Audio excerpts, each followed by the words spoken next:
Hello students, today I am going to discuss the topic data transmission and telemetry. Okay, under module 4, the, let us first I will overview on the syllabus. Module 4, the data transmission and telemetry, and next bit is the measurement of non-electrical quantities, pressure measurement. Okay. So under that, today I am going to discuss about the data bar signal transmission. Okay. So here, as per the syllabus, the sequence of the presentation is as follows: mechanical transmission, hydraulic transmission, pneumatic transmission, and magnetic transmission. Okay, finally electric type of transmitter converters. Okay, so this is the syllabus is given under data bar signal transmission. Okay, let us first define the term data transmission, okay, and telemetry. Okay. So this two refers to the process by which the measurement is transferred to a remote location for the purpose of being processed, recorded, and displayed. So here the transmitter as it is a device which transmits the value of primary variable at a considerable distance from the primary element, okay, where it is sensed and it will be transmitted. Okay, the value of primary variable at a considerable distance from the primary element. Okay, if transmission is to be carried over a very long distance, then devices are known as telemetries. For data transmission, various methods have been developed. The choice of particular methods depends upon the physical variable, what it is sensed, and the distance involved. Right? So here the hydraulic and pneumatic methods are employed for transmission over a short distance. I repeat here, the hydraulic and pneumatic methods are employed for transmission over a short distance. Okay, whereas electrical and electronics methods are suitable equally for short as well as long distance transmission. Okay.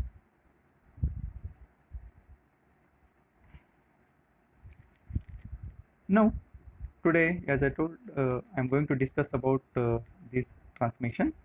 First one is mechanical transmission, hydraulic transmission, pneumatic transmission, and magnetic transmission.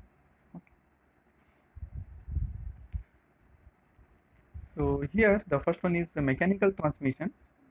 The rack and pinion arrangement and the gear trains are used to transmit the as a transmitter. It is used. Okay, burden tube also it will be used. Earlier also I discussed the burden tube. Okay, when it will be liquid, it will be flows under some pressure. Then the pivoted pointer it will be moves over the graduated scale. Okay, so these amplify the displacement and also transmit the signal to a pointer which moves across a calibrated die. Okay, so these are the few figures I put here. Okay, first one is rack and pinion arrangement, second one is trains of gear, and third one is burden tube. Next one is the hydraulic transmission. So here the figure shows here the hydraulic method of transmission which is commonly used. Here 4 bellows are employed. Okay, 2 at the transmission end and 2 at the receiving end. I repeat here. Just I will show. So 1 and 2 at transmitting end, and these are in the receiving end. Okay. The 4 bellows are connected by an impulse pipeline. Okay, and the whole system is filled with liquid. Okay, that's operating when the activating link on the transmission end is operated by the measurement. Okay, here it is operated by the measurement. Then one bellow is expand and other is compressed. Okay, one is expands and other one is contracted means it will be compressed. So suppose if it is one is the compressed, other one is be expands. So this expansion and contraction is communicated to receiving end. So this it will be communicated to the receiving end. So what it will be happens, which moves the receiving pointer in a equal amount. Okay, so this is the briefly I have explained about the hydraulic method. Okay, depending upon the bellows, compression and expand. Okay, that it will be communicated to the receiving end and pointer will be indicates.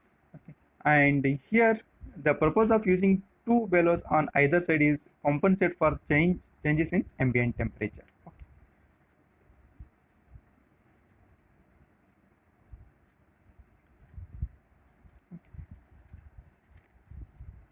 Next one is the pneumatic transmission.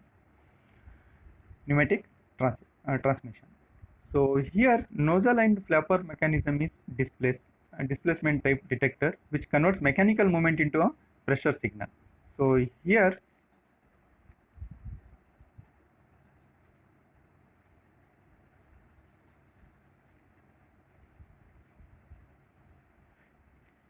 okay.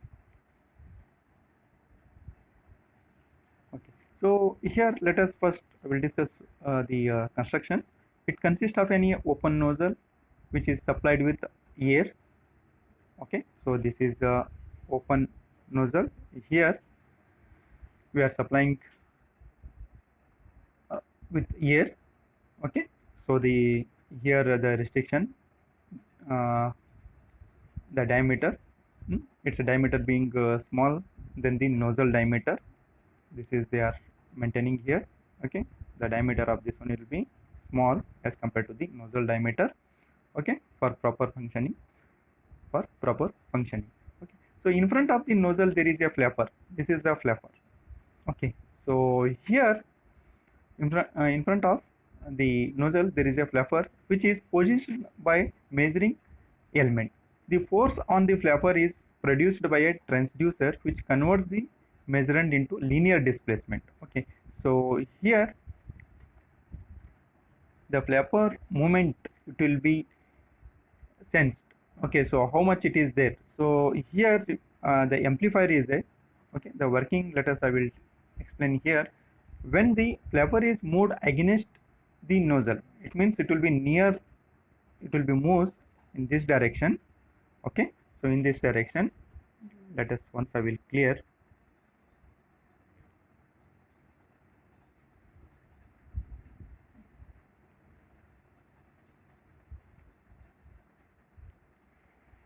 Okay, so now the working, when the flapper is moved against the nozzle, so it's nothing but we are moving this linear due to this linear movement transduced from the measurement. So here it will be gives the movement here in this direction. Okay, the air cannot escape and maximum air is passes to the amplifier.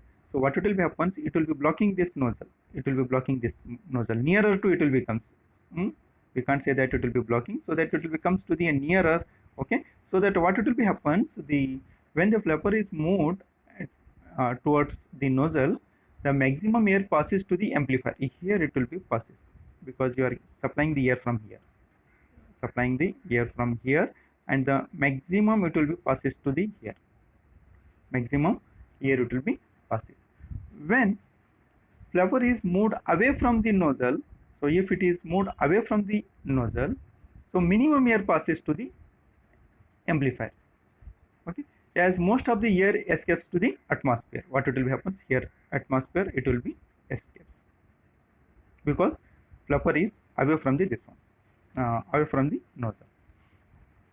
Thus the movement of flapper from one extreme position to another serves to control the amplifier, which produces an air pressure proportional to the measurement of adequate strength for transmission over the required distance. Okay, depending upon the how much pressure it will be developed, that it will be sensed here the amplifier. Okay, so this is the basic schematic of the circuit shows the schematic of the pneumatic transmission flapper nozzle mechanism.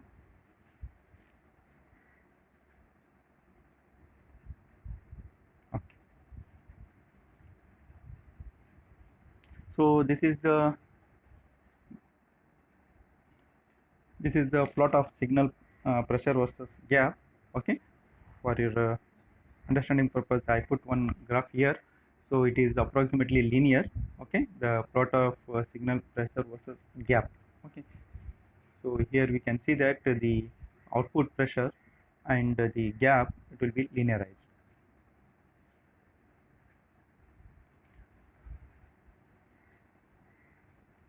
So next one is the this is our pneumatic transmission, and these are the explanation. Okay, next one is the magnetic transmission. Okay, magnetic transmission. So here here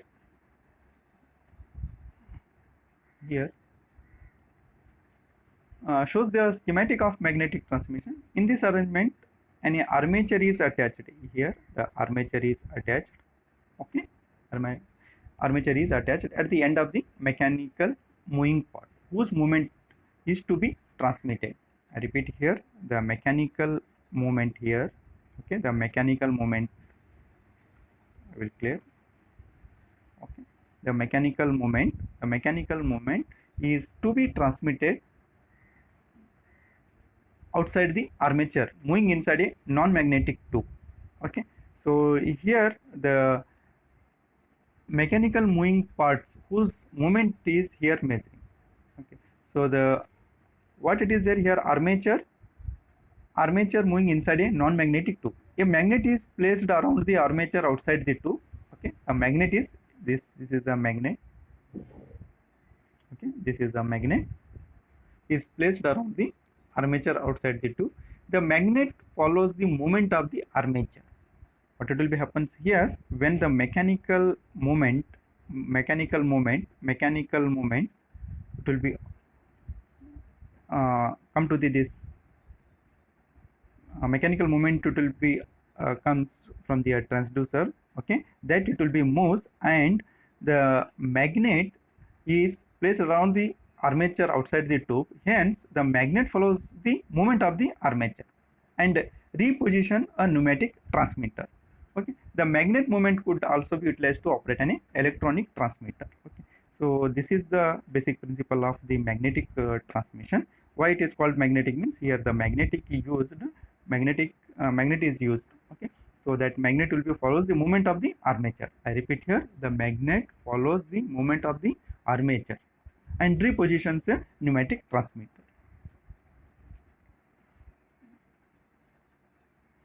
Okay. So here the electronic type of transmitters, most of the electric type of transmitters employs AC bridges. Okay, circuits in which degree of coupling between inductance is varied.